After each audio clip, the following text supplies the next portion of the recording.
Allez, bonjour à tous. Aujourd'hui, on se retrouve pour le brief hebdo. Nous allons voir les clôtures weekly sur le Bitcoin, l'Ether, S&P 500, Nasdaq et essayer de forecast ce qui pourrait se produire. Vous allez voir, nous sommes arrivés dans une zone de résistance et la réaction du prix devrait être imminente. On va essayer de comprendre tout ceci ensemble. Attention, car les prochaines semaines risquent d'être tumultueuses. On est parti.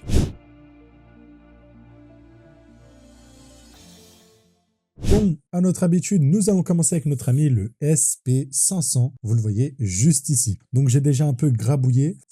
Ici, je vous présente le range que j'ai établi, que j'ai partagé aux élèves de l'école GAZ Composite. D'ailleurs, avant d'aller plus loin, n'oubliez pas de récupérer votre formation au Smart Money Concept totalement offert dans la description. Vous allez sur gazcomposite.com, vous entrez nom, email et vous recevez la formation gratuitement. Une série de 3 vidéos pour vous initier à la stratégie. Et si vous voulez aller plus loin, bien évidemment, réservez l'appel ou rejoindre l'école directement. Vous avez tous les détails dans la description. Ceci étant dit, chez les élèves, on est au courant de ce range à peu près depuis ces niveaux-là. Donc, j'ai expliqué comme quoi ici, on est sur une action du prix qui va inciter la money à réagir sur ces zones de prix. Donc, j'ai dit qu'ici, on a une résistance oblique, support oblique, et on a même la trendline du milieu qui va agir aussi pour inciter la money à faire des choses. Donc ici, la money à vendre, ici potentiellement acheter, même ici, et ainsi de suite, quoi. Tout simplement, c'est un range classique, un peu comme ce qu'on a sur BTC, gros range, mais on reparlera de ça. Ici, la suite logique pour le SP500, et je pense qu'on va continuer à respecter cette logique de la money, c'est-à-dire continuer à avoir une résistance ici pour aller plus bas. Je pense, pourquoi? Parce que si on veut que ici nous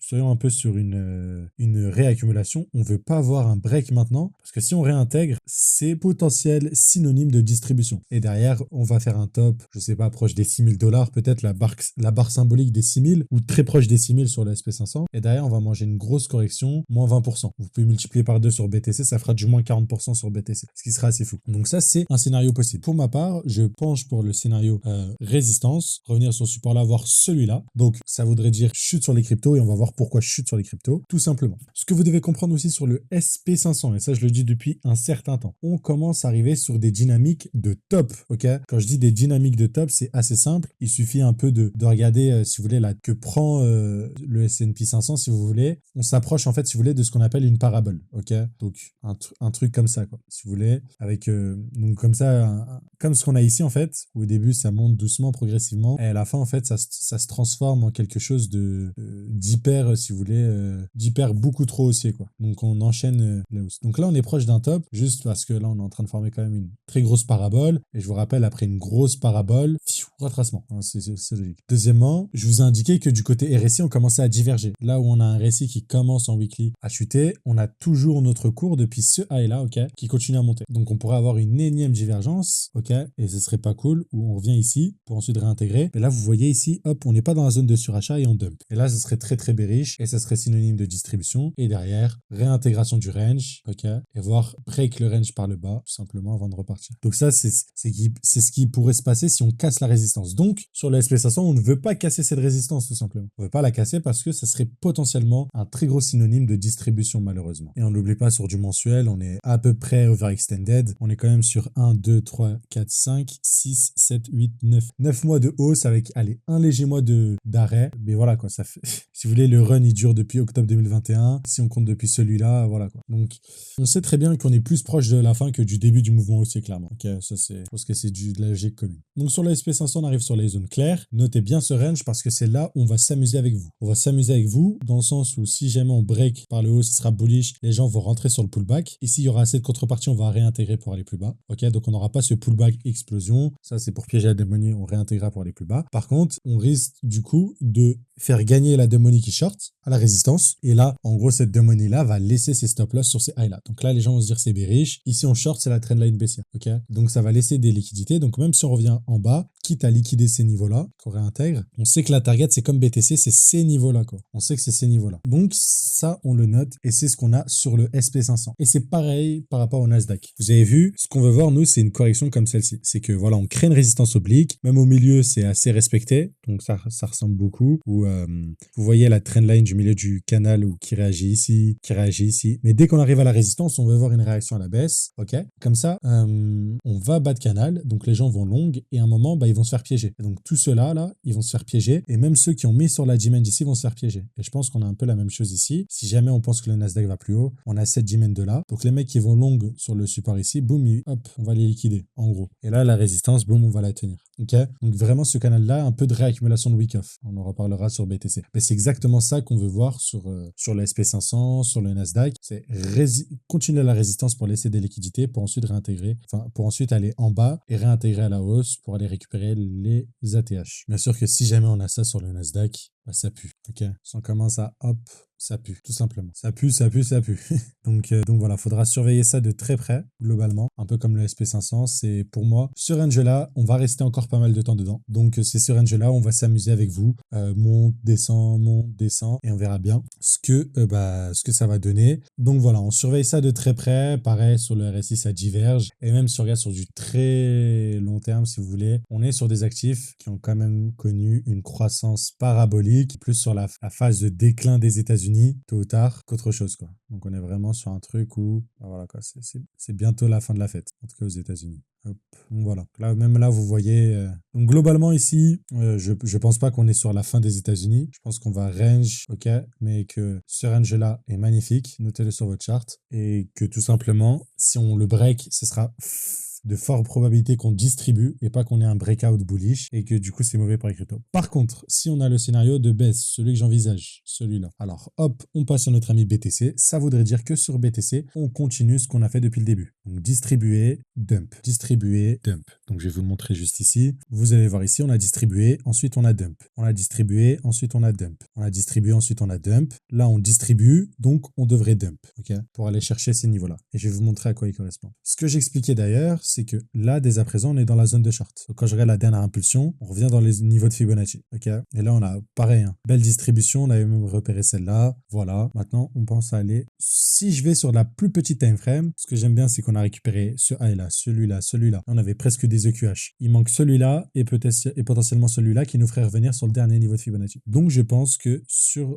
les cryptos, il est possible qu'on vienne jusqu'ici pour repartir. D'ailleurs, je vous rappelle qu'ici, on a une jolie résistance. Vous avez vu cette résistance de la distribution? On pourrait piéger tout le monde à casser en fait la résistance, parce que tout le monde risque de shorter la résistance pour essayer de repartir. Ok, inverser tout simplement. Donc, ça nous ferait genre un truc comme ça, quoi. Et ça nous ferait revenir sur le dernier niveau de Fibonacci que je vous indique juste ici. Ok, donc ça, c'est sur BTC. Techniquement, là, on est en zone de short. Le high protégé, techniquement, c'est celui-là. Ok, parce que si on n'oublie pas, on a fait la distribution et ensuite on a fait le dump qui a cassé le dernier lot. Donc ce high là est confirmé, mais du coup pour que ce high là soit confirmé, faut faire quoi? Faut casser ce dernier lot. Donc il n'est pas encore confirmé, mais du coup on le prend en compte pour se dire que pour l'instant, bah voilà, si on a distribué ici, il doit être protégé, et si jamais il n'est pas protégé, c'est que la distribution était terminée parce qu'on a récupéré, ce que je vous rappelle, la target minimale qui est la tiers. Donc on l'a récupéré. Donc si c'est suffisant, bah, on repart à partir de là. Pourquoi je ne pense pas que ce sera suffisant? Parce que bah, on arrive sur résistance ici, donc là on va encore grappiller un peu avant de dump sur SP500, donc ce serait cohérent. Et en plus sur BTC on a laissé des EQL, donc un joli support. Je pense qu'il n'a pas été laissé pour rien par la smart money, donc je pense qu'il va venir être cherché. Ok, globalement c'est ma vision du truc. Derrière, bien évidemment, on n'oublie pas, ce qui invaliderait le scénario du coup, c'est qu'on transperce complètement tous les niveaux de Fibonacci que je vous montre là, et là ce serait cool. Mais du coup on serait sur le scénario où on a une dernière potentielle hausse sur BTC pour ensuite repartir plus bas. Pareil sur le SP500, on fait un dernier pump, on s'approche très proche des 6000 avant de réintégrer. Pareil sur le Nasdaq et tout, quoi. Donc ça dépend, mais pour l'instant je suis plutôt baissier. Donc j'ai préparé une page de stablecoin. Quand je dis que j'ai préparé une page de stablecoin, c'est-à-dire que là sur beaucoup de cryptos par BTC, on n'a pas de setup de vente. Sur BTC on a, sur d'autres on n'a pas du tout. Et au niveau des zones d'achat moyennes, pour juste prendre le BTC et pas prendre alt par alt, on a eu les 0,5 pour acheter, les 0,618, la prochaine c'est 7 FVG weekly combiné potentiellement avec la demand et les 0,786 de Fibo. Donc pour moi c'est ça la prochaine zone qui pourrait être ultra intéressante en target, et là ce serait une belle zone d'achat sur les crypto-monnaies. Sachant que là on est déjà dans la peur sur les cryptos, donc on en reparlera juste après bien évidemment. Mais voilà, globalement, techniquement c'est ce dont on peut observer. Donc globalement distribution, on a liquidé la target minimale, on revient dans une zone de reload de short, et à partir de là il est fort possible qu'on puisse du coup revenir jusqu'au potentiel 0,786 avant de mieux dump, ce qui corroborerait avec la potentielle résistance qu'on a ici du range que je vous ai indiqué, ce range là qui sera fait pour vous torturer, le range pour torturer la dump money, parce que tôt ou tard, le jour où vous allez long ou short ici, vous allez vous faire rect, tout simplement. Comme ce qu'on a eu sur BTC, donc je reviens sur ce qu'on disait sur BTC, sur du coup le scénario de baisse, ça donnerait quelque chose comme ça. Donc à partir de là environ, on dump, on fait un espèce de spring, ok, avant de remonter, si vous vous voulez faire un test et repartir. Par contre, si on est bullish, on pense qu'on va casser le high, on pense qu'on va casser la résistance, je vous montre à quoi le setup pourrait ressembler. Donc, ça devrait ressembler à ça avec ce pattern de réaccumulation oblique. Donc là, on a le retest. Donc là, on veut voir vraiment un retour à la résistance plutôt rapide, ok? Je dis plutôt rapide. C'est que là, on peut avoir une légère réaction, mais on veut voir vraiment un retour ici plutôt rapidement et on veut pas stagner comme ce qu'on a vu, voire retracer trop profondément, ok? Donc à partir du test, là, il faut vraiment qu'on ait une plus grosse impulsion tout simplement pour aller au moins chercher ce high-là pour confirmer. Et à partir de là, voilà, breakout à la hausse, comme je vous ai dit, ça réaccumule selon moi. Toutes les métriques le montrent, mais on va le voir parce que c'est le brief hebdo. On va aller voir toutes les métriques, bien évidemment. Mais ici, du coup, concrètement, c'est le scénario bullish, tous ceux qui veulent, sur les crypto-monnaies, mais du coup, avec un top très prochainement après cette réaccumulation. Donc voilà, c'est les deux réaccumulations qui sont possibles avec un spring qui est là, comme je vous ai montré avant, ou bien on va faire un nouveau spring à ce niveau-là. Dans tous les cas, on a rechargé ici, on a rechargé ici, et on a toujours de quoi recharger potentiellement dans cette zone-là. Voire même, on peut se hedge si on arrive à avoir le setup, donc soit rentrer à 0,618, soit 0,786, ok? Donc en fonction de votre management de risque, vous avez quand même des entrées entre guillemets à la vente possibles. On passe du côté Ether et après quelques altcoins et bien évidemment on ira voir les metrics on-chain que j'ai envie d'ajouter à cette chaîne YouTube. Donc le sentiment, voir où est-ce que la supply, etc., les funding rates, bref, on reviendra à ça après. Sur Ether, c'est pareil, c'est comme BTC, on a laissé des EQL, ok, je vous le montre juste ici. Donc belle poche de liquidité, je pense qu'on va venir liquider. On est venu chercher quelques highs, donc là, ici, joli EQH. On est venu chercher pas encore ce high là, ni celui-là, ni celui-là. Et globalement, ça regarde toute l'impulsion, on n'est pas du tout dans notre zone de recharge de short. Donc il n'y a pas grand-chose à faire. Un peu l'équivalent de la supply qu'on attend pour le retour dans l'imbalance, c'est ici. Donc sur ETH, pour l'instant, il n'y a pas vraiment de setup, ok. Tout ce qu'on a, j'ai envie de vous dire, c'est qu'on a une trendline ici qu'on vient conforter. Donc, il est possible que là, on réagisse et que tôt ou tard, boum, on vienne récupérer tout ça. Ok, cette jolie trendline. Cette même trendline, d'ailleurs, est en direct sur BTC. Si je vous montre d'un point de vue ici, c'est pour ça qu'aussi, je pense que ce rallye aussi va être retracé. Là, vous le voyez, une touche, deux touches, trois touches. Voilà, on est sur une belle trendline. Jolie trendline aussi sur BTC. La même qu'on a sur ETH. D'ailleurs, cette même trendline sur ETH, on peut l'avoir aussi en descendante, comme celle-ci. Donc là, on est vraiment sur un peu un triangle de compression pour la démonie. Techniquement, on peut descendre à partir de là. Non, moi je pense qu'on va venir liquider l'ATL, liquider potentiellement ce high là et du coup réagir dans cette supply. Ok, donc je vais vous mettre avec un carré, celle-là, réagir ici et ensuite dump. Ça serait cohérent, ça ferait quoi? Ça ferait un pump de 7%. Et si on compare un peu sur BTC, si on retourne au dernier niveau de Fibonacci, est-ce que ce serait cohérent? Ouais, à peu près 10% sur Ether, donc on peut même chercher ces highs là en vrai de vrai. À voir, à suivre. Sur Ether, il n'y a pas de setup globalement, mais c'est plutôt baissier au vu de tout ce qu'on a laissé au sud. Pour continuer, on est sur notre ami Atom qui vient de faire un très joli spring comme d'habitude, mais maintenant il va falloir très très vite réagir. Donc il va falloir vraiment avoir un prix qui dès à présent peut-être légèrement plus bas, mais qui réintègre assez vite le range globalement. Voilà, pour ensuite se rendre plus haut tout simplement, mais très très vite sur Atom, on veut voir une réaction dans cette G-Men de là. Donc là, j'ai entouré une belle zone. Mais voilà, on veut voir quelque chose qui re-rentre sur Atom parce qu'on peut pas faire une structure comme ça où voilà, on accumule dans ce range-là et on fait un spring à Tataouine-les-Bains pour ensuite revenir. Ça n'a ni queue ni tête. Ok, donc voilà. Donc à partir de là, on veut vite, s'il vous plaît, une réaction sur notre ami Atom. Je vous avais parlé d'Atom aussi, de le regarder aussi en market cap parce qu'il y a de la dilution qui est à prendre en compte. Oui, de la dilution parce que il y a une inflation, je crois, de 14%. Je n'ai pas envie de dire de bêtises, mais il y a de l'inflation sur le token. Et voilà, donc on avait une redistribution ici un peu, qui peut être aussi interprétée en accumulation, avec une chair ici. Mais voilà, on est venu chercher cette zone-là. Alors, on est globalement dans cette zone-là. Donc à partir d'ici, on peut dump encore un peu, mais on veut vite une réaction. On peut ensuite regagner sur Atom parce que ça devient critique globalement, tout simplement. Mais voilà, les crypto-monnaies, je ne répéterai jamais assez, généralement, ton invalidation de ta thèse d'investissement, c'est 0. Tant qu'on n'est pas à 0, ça peut se relever, ça peut aller très très haut. Mais voilà, en tout cas, ça, c'est pour notre ami Atom. Côté Arweave, on a bien respecté nos zones de Fibo. Donc on les a toutes eues. J'ai envie de vous dire que j'ai repéré des FVG en weekly qui pourraient être intéressants pour une dernière zone de recherche si ça dump, voire celle-ci aussi sur notre ami Arweave et si notre ami BTC dump. Donc ça donnerait 14 $ pour le Arweave. Globalement, ce que j'ai envie de dire, c'est que même si je sais que BTC, je ne suis pas très très haussier, ici au niveau de la structure que je vois là, j'aime plutôt quoi. C'est qu'on avait une jolie trendline qu'on a liquidé, ok.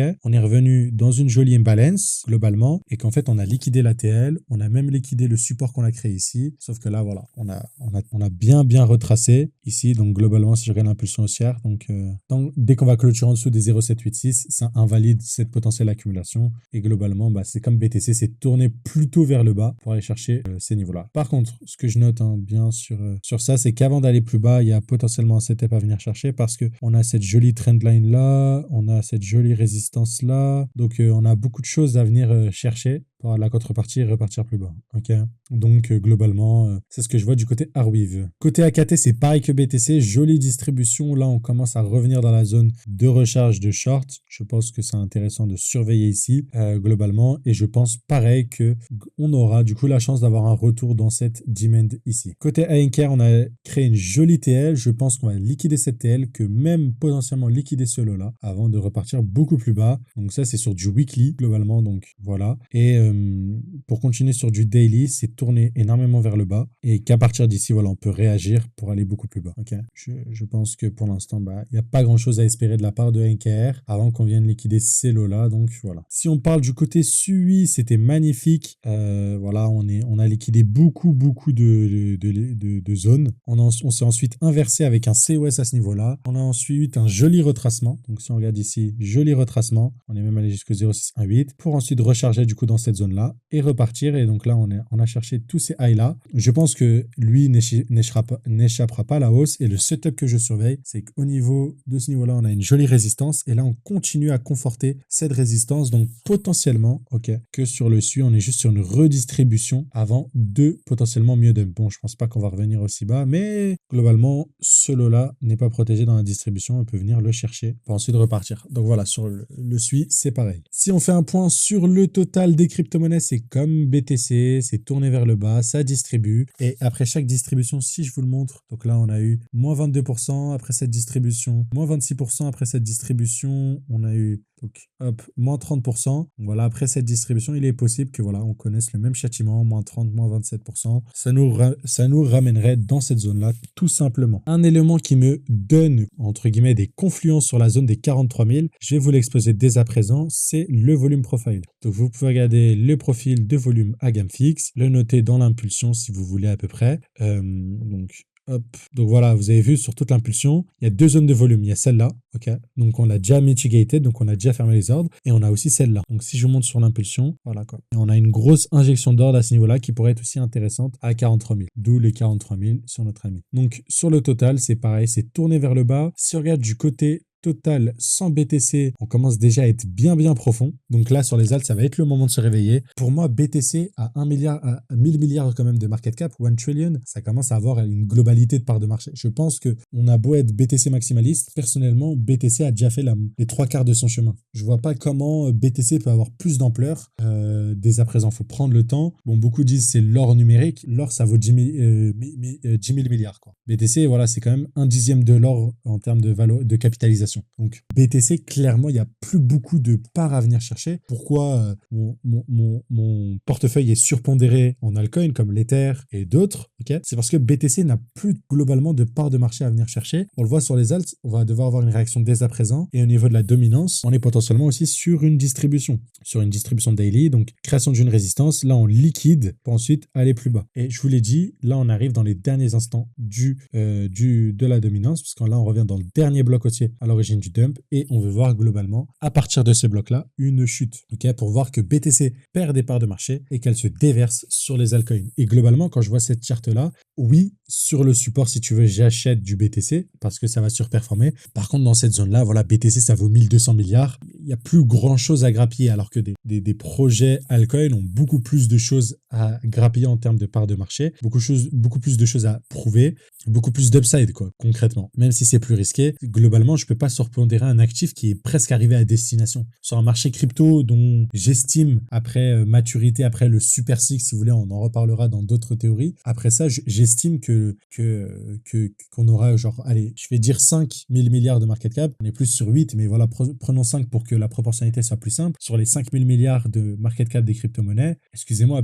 BTC, ça fera les 1500, 2000 milliards. Allez, pour moi, ça fera 2000 milliards et sans plus. Et plus on va monter, plus BTC, ça sera pas 2000 mais 3000, plus les alts, ce sera une plus grosse capitalisation. Genre, on sera plus sur un marché à 6000, 7000, 8000 milliards de market cap. Globalement, BTC a pris presque toutes ses parts de marché. Donc, c'est discutable pour certains. BTC, il n'y a rien, il n'y a que ça de vrai. Et globalement, vous aviez raison jusqu'à ce niveau-là, mais pour moi, tôt ou tard, cette inversion va avoir lieu parce que je vous l'ai montré sur Ether, si on regarde sur du long terme sur Ether, donc je vais mettre en weekly parce que voilà, si on regarde la clôture weekly, elle n'est pas très jolie et elle continue à être baissière. Globalement, sur du weekly, voire même du monthly, on est haussier et la zone de recharge, elle est ici, cette diamètre-là, on peut genre dump jusqu'ici avant de repartir, tu vois. Alors que si je te montre sur BTC en mensuel, ça ressemble à quoi? En mensuel, voilà, c'est ultra overextended en mensuel BTC, ok? Donc si c'est overextended, là on a distribué. Regarde globalement, la target minimale c'est les 0,5, on l'a eu, peut-être les 0,618, mais en gros BTC peut,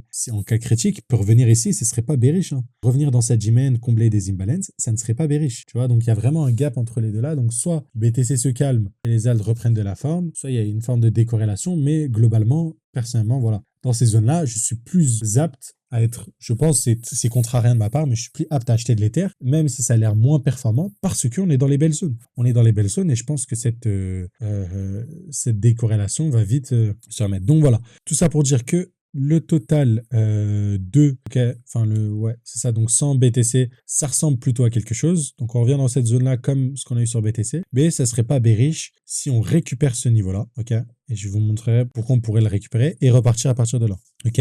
Globalement, ça semble pas. J'ai pas l'impression qu'on soit dans un marché qui fasse ça. J'ai plus l'impression que le marché fait ça, latéralise ça. Ok. Donc, on peut encore rester bien longtemps sur les alts. Et du coup, dans la grosse correction de BTC, sur nos amis les alts, on peut le voir ranger là, voire légèrement piquer en dessous, mais ce sera pas bien plus loin que son dernier point bas qu'on a connu ici. Ok. Globalement, sur les alts, voilà. Et si je regarde 100 Ether, on est bientôt dans le dernier niveau de Fibonacci, 0,786. On a créé des EQL malheureusement, donc je pense que les alts vont prendre cher et on va revenir du coup, ce lot-là qu'on a connu, c'était quoi? C'était pendant le mois d'août et qu'on risque de le liquider pour revenir ici avant de potentiellement repartir. On n'oublie pas, pour moi, la target sur ce marché-là, si vous voulez, c'est entre 5 et 8, ok?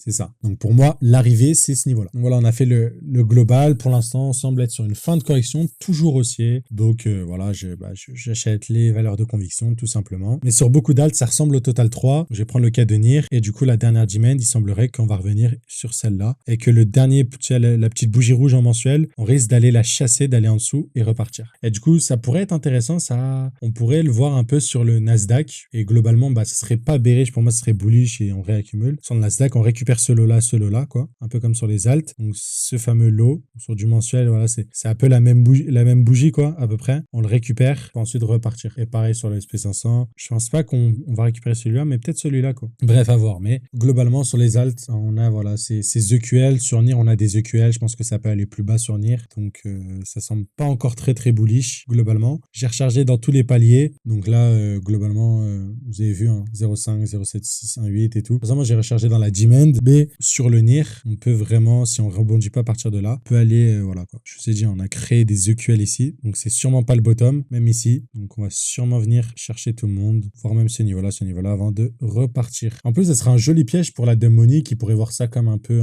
peut-être un épaule tête épaule. Si je le montre comme ça, genre épaule tête épaule quoi. Et du coup, ça va plus bas, paniquerait. Donc à suivre. Personnellement, toujours très très bullish. Même si on peut voir des zones plus basses qui serviront du coup de rester plus longtemps en bas et d'accumuler plus longtemps, et 2, d'avoir des meilleures zones de prix, quoi. Donc on suivra tout ça de très près. Si je fais un petit point sur Solana, sur le BNB bien évidemment avant, c'est qu'on a joliment distribué, on a cherché la tiers et à partir de là, on peut continuer à aller plus bas. Globalement, j'ai pas l'impression que on veuille aller plus haut. Donc globalement, à partir d'ici, on peut quand même continuer à aller en bas, quoi. Je crois qu'on a un pattern d'épaule tête épaule pareil qui se construit sur beaucoup d'alts, on a ça. Donc j'ai peut-être l'impression qu'on peut, j'ai deux possibilités quoi. Donc soit on invalide le truc directement comme ça, soit on break out. Donc là ça liquiderait tout le monde si vous voulez. Pareil sur le BNB, on break out donc ça ferait pump, BTC qui pump comme je vous dis qui vaut 0,786 qui casse la résistance. Mais derrière du coup quand on a ce pattern qui se confirme, là où les gens vont rentrer au pullback, ça permet à la smart money de vendre parce que tout le monde rachètera et ensuite potentiellement d'aller plus bas, retracer jusqu'à je ne sais où. où, mais voilà. À suivre, comme ça, comme j'ai dit, à suivre. Pour l'instant, il n'y a pas grand-chose à faire. Vraiment, on s'ennuie. Sur Ether, sur du mensuel, c'est très bullish. On est proche des zones. Sur BTC, c'est un peu moins le cas. Et sur BTC, on semble être sur des configurations de distribution. Voilà, je pense qu'on a fait pas mal le tour. Il est temps de passer, du coup, aux points fondamentaux que je vais aborder avec vous. Donc voilà, déjà le premier point qui fait qu'on a énormément de volatilité, c'est le peu de supply de Bitcoin sur les exchanges. Ça fait longtemps, mais on voit qu'il y a de moins en moins de Bitcoin sur les exchanges et ça fait que descendre, descendre, descendre. Donc si on voyait sur des wallets, des Bitcoins sur des wallets, c'est des Bitcoins qui ne peuvent pas être vendus les 3/4 du temps. Bon, il y a les OTC, les trucs comme ça. Vous avez compris. Globalement, ça veut dire que ces Bitcoins-là, entre guillemets, sont en réserve et ne bougent plus. Donc concrètement, s'il n'y a pas de supply sur les exchanges, l'order book est vide. Donc pour le faire bouger d'un sens ou dans l'autre, ça va très très vite. Mais globalement, ça semble plutôt positif parce que Bitcoin est fait pour être détenu en dehors et entre guillemets, on peut apporter ça à de l'adoption quoi, concrètement. Pareil pour notre ami Ethereum, qui lui aussi a un ETF. Bon, il a zéro buzz l'Ether. Bon, on reparlera dessus parce que les fondamentaux sont très solides et je continuerai à vous dire que pour moi, Ether, c'est l'un de mes meilleurs investissements pour l'instant, en tout cas là pour rentrer. Parce que il n'y a pas de supply, donc c'est peu liquide. Donc dès qu'il y aura des inflows sur l'Ether, pourquoi pas, déjà de 1. Et deuxièmement, c'est l'un des coins qui a les fondamentaux les plus solides. Donc pour suivre assez rapidement, on va regarder un peu la supply d'Ether, comment elle grossit. Comparé aux autres, il y a beaucoup moins d'inflation. On voit même qu'il y a un peu de déflation, mais globalement, le but ici, c'est qu'il n'y ait ni d'inflation ni de déflation sur l'Ether. Je pense pas, en fait, avec toutes les innovations qu'il y aura, on tend vers quelque chose qui n'aura pas forcément énormément de déflation, mais surtout quelque chose qui sera plat, parce que là, vous avez vu, c'était ultra inflationniste. Donc en même temps que le prix a pu croître, on a vu l'Ether fiou. Alors que là, on est vraiment sur quelque chose qui, quand même, c'est pas rien, depuis 2022, septembre 2022, ça fait 2 ans que la supply est stable. Donc on est vraiment sur un actif qui, en termes de tokenomics, est ultra attirant, en tout cas pour les investisseurs. De plus, beaucoup disent qu'il y a zéro adoption, personne n'utilise. J'essaie de regarder le nombre de transactions daily sur Ether. Je vois toujours que c'est utilisé. C'est presque autant utilisé qu'en 2021. Ok, donc il y a vraiment de la vraie utilisation. Et en plus, là, c'est d'utilisation qui est beaucoup moins falsifiée parce qu'avant, on parlait de shitcoin, de tout ce tralala, liquidity providing, DeFi Summer. Là, c'est beaucoup moins le cas. Donc ça montre encore une fois quelque chose d'assez positif. De plus, en termes d'adoption et de décentralisation, le nombre de validateurs est aussi en croissance. Donc c'est une métrique que je suis. Pareil, ça continue à croître. En mai 2023, bon, on va prendre septembre 2023 pour regarder il y a un an. Donc voilà, septembre 2023, on était à 1 million de validateurs, environ 950 000. Là, on en a rajouté 600 000, quoi. 650 000 validateurs de plus. Ce qui est colossal, quoi. 650 000 nodes de plus sur Ether qui sécurisent le réseau. Donc c'est vraiment quelque chose d'énorme. Quelque chose que je suis aussi, c'est au niveau des fundraising. Bon, on n'est pas autant dans le délire que dans les tops de bull market, ok. Mais on a quand même globalement tous les mois quelque chose qui est assez correct, on va dire, l'équivalent de bull market en 2018, quoi. Donc on est quand même sur beaucoup de levées de fonds, beaucoup d'argent qui est injecté. Pas autant qu'en 2022, là où l'argent était gratuit grâce au Covid, mais voilà. Et pour continuer aussi dans cette dynamique de fondamentale sur Ether, je vois que l'adoption continue. Donc certes, sur le prix, ça ne représente pas, mais tôt ou tard, à un moment, il y a quelqu'un qui rachètera ses Ethers parce que là, quand je regarde en termes de TVL, argent qui est bloqué sur toutes les applications, que ce soit des AAV, des trucs comme ça, je regarde là maintenant, ben voilà. À l'époque, c'était 40 millions d'Ethers qui étaient bloqués, top du top, et là, on est voilà quoi. On est à 38 millions, donc je suis au même niveau qu'au top du top. Donc globalement, ça montre quoi? Ça montre que voilà, l'argent est sur la blockchain, l'argent est utilisé sur la blockchain, ça continue. C'est aussi un protocole qui est profitable, Ether aussi. Voilà. Si je regarde au niveau des développeurs, des commit code, bah, je vois que ça continue à croître depuis 2017. Donc là, on est voilà dans ce range-là. Donc là, en septembre, c'est pas beaucoup. Pourquoi? Parce qu'on n'a pas fini le mois, mais globalement, ça vous donne la tendance. Je vois qu'aussi en termes de stablecoin sur la blockchain, bah, c'est solide. Voilà. Avant, il y avait quoi? Au top du top, il y avait 100 milliards de stablecoin. Donc je vais mettre en USD plutôt. Pour voir, on était à 100 milliards. Là, voilà, on est de retour à 80. Donc on est assez proche. On est vraiment loin du bear market, donc un peu plus de stable qui est imprimé.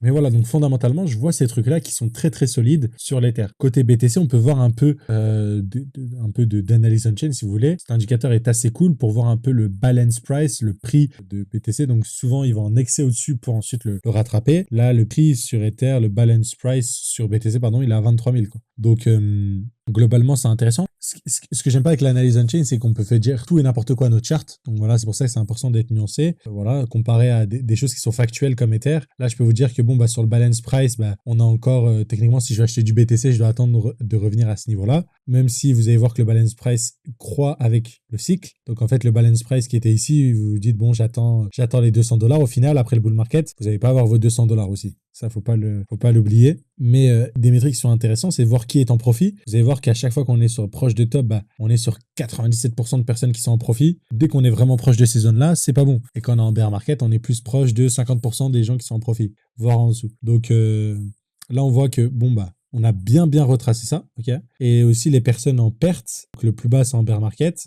Mais là, vous avez vu, voilà, on n'est pas encore sur des niveaux énormes, mais voilà, on est quand même sur 20% de personnes qui sont en perte avec leurs adresses Bitcoin. Et encore là, c'est limité, ça compte pas ceux qui sont sur les exchanges. Si je regarde en termes de nouvelles adresses sur BTC, je vois qu'aussi on est un peu dans le déclin. Là où sur Ether, hein, en niveau de nouvelles adresses, même si, entre guillemets, on n'est pas sur des niveaux de bull market, ça reste plutôt stable, ok. Donc après, bon, c'est pas pareil, etc. Mais voilà, c'est aussi des choses qu'on peut noter. On a aussi le NUPL qui est assez intéressant sur notre ami Bitcoin, qui nous montre à peu près où est-ce qu'on est. Donc à chaque fois qu'on est proche du top, voilà, on est vraiment proche de cette zone d'euphorie. Parce que c'est un modèle parfait, non. Et globalement, ça vous donne le truc, c'est qu'au niveau du net unrealized profit or loss, donc les profits et pertes non réalisées net, on voit qu'en bear market, bah, tout le monde est tout le monde est à peu près voilà, dans le négatif en moyenne. Et dans les phases de bull market, tout le monde est en positif, quoi. On peut pas vraiment en tirer énormément de choses, ok, de tout ça. Mais voilà, c'est que ça ressemble pas du tout à un top, plutôt à une réaccumulation,